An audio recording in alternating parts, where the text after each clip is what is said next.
after what I can only assume Ryan Reynolds thought was a triumphant appearance on Saturday Night Live's 50th anniversary, he must not have loved seeing Colin Jost come back to Saturday Night Live last night with a joke at his wife Blake Lively's expense. Welcome to Popcorn Planet. I am Andy Signore, and yes, last night on Saturday Night Live, Colin Jost came back live and clearly made a joke at Blake Lively. Also, Blake Lively has now hired a crisis PR person, the same one who attempted to help cover up Hunter Biden's laptop. Oh my goodness, it's getting crazier and crazier by the day. But let's take a moment to unpack this moment because I'm going to play the clip in a second, but let's again set the tone. It was a couple weeks ago, Saturday Night Live had its 50th anniversary, as we've all seen, and here was Ryan Reynolds with Blake Lively. How are you doing, Ryan? Everything okay? Reynolds, how's it going? Great. Why? What have you heard?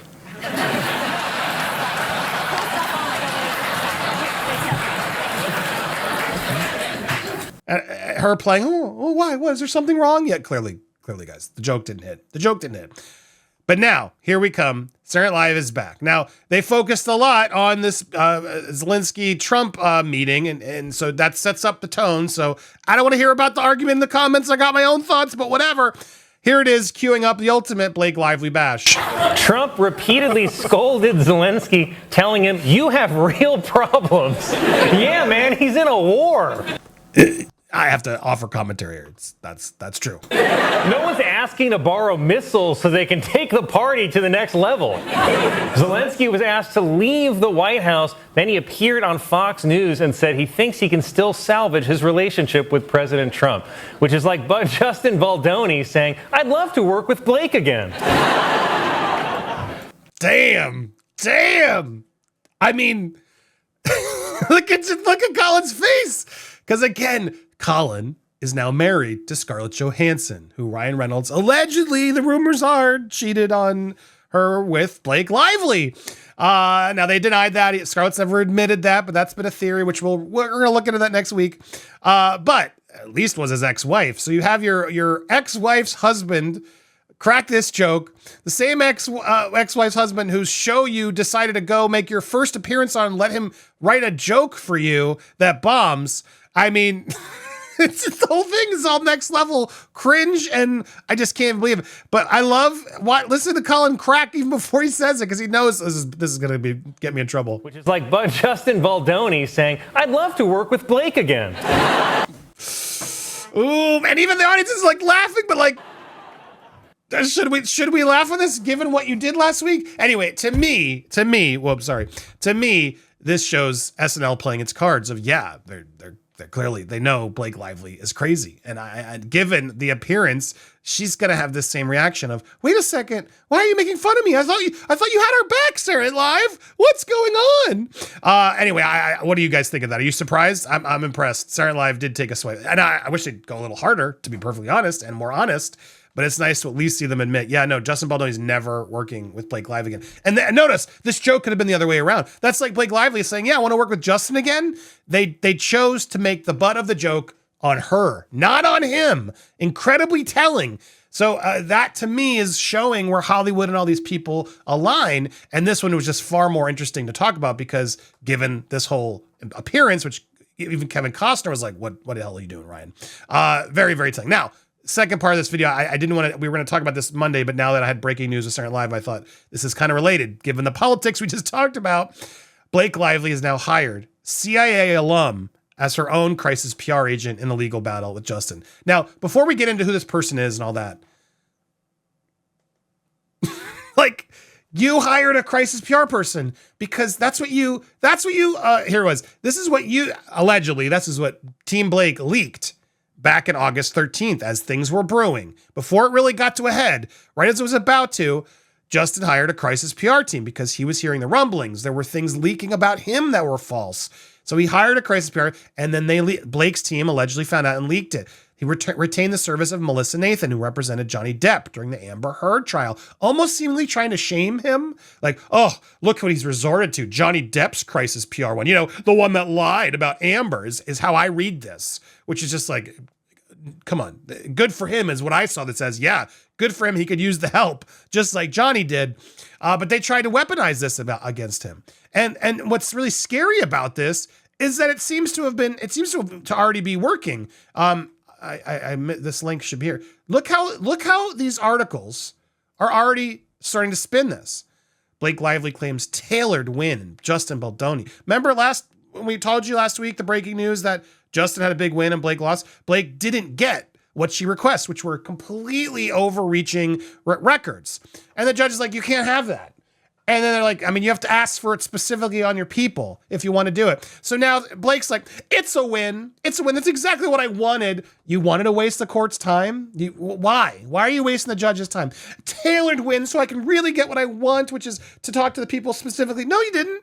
You wanted to ask everybody. You wanted to figure out who was actually they were talking to so you could figure out all these, untraceable things. But the judge put you in your place. It was a loss. So now she's trying to spin it a win. But what's very telling is look who's doing it for her. Deadline PR putting out there is a win and hires crisis PR vet.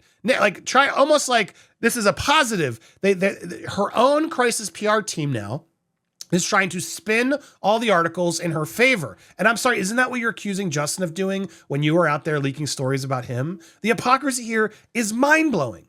It's mind-blowing how she can do this, but when Justin does it, why is he hiring a PR team to defend himself? Because you guys are in a battle, and you guys were both leaking stories about each other, it seems. And he, if he was doing anything leaking, sounds like it was all in defense of himself. Because you were ready to come guns blazing to try to take him out and destroy him after trying to take over his movie. But where things get even wilder in this story is the fact that, Blake Lively hired somebody who helped to cover up Hunter Biden's laptop. Now, this was a story, even when I heard it, I fell for it. The media, Facebook has admitted this now. Everybody was out there trying to push the story away in order to help Joe Biden. Again, proving both sides do it. Because I'm not doubting conservatives do it, liberals do it. But the liberals always play like we never play dirty. We never do anything, just like Blake Lively's doing. We never do anything wrong.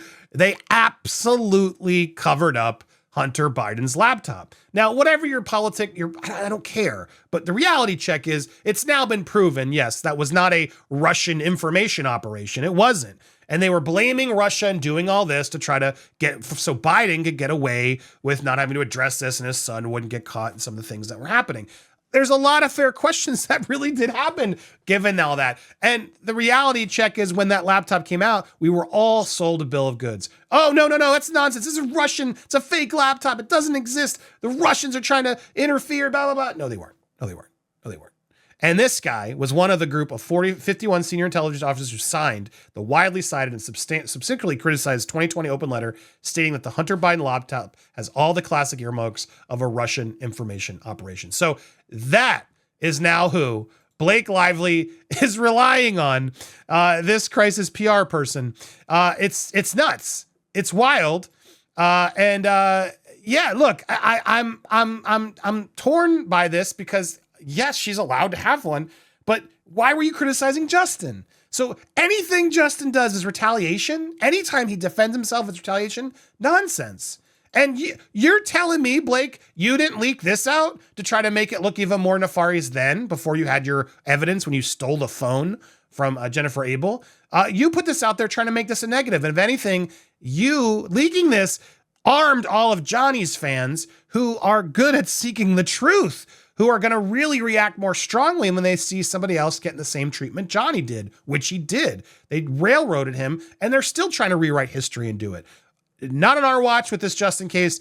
We are looking at this objectively as possible. We always have been. I got a lot of flack in the beginning for being too fair in the beginning, but it's about the evidence. And Blake has provided no concrete evidence, just like the mountains and mountains that Elaine said during the Amber trial. No, you can't just say it happened and then we have to believe you, bro. It doesn't work. There's no trust us, bro, in this kind of situation. And to see Saturday Night Live now come back from their anniversary with their first live episode to take such a swipe at Ryan Reynolds' wife from Colin Jost, Scarlett Johansson's now husband. touche. I see what you did, and I wanted to give you credit. So bravo.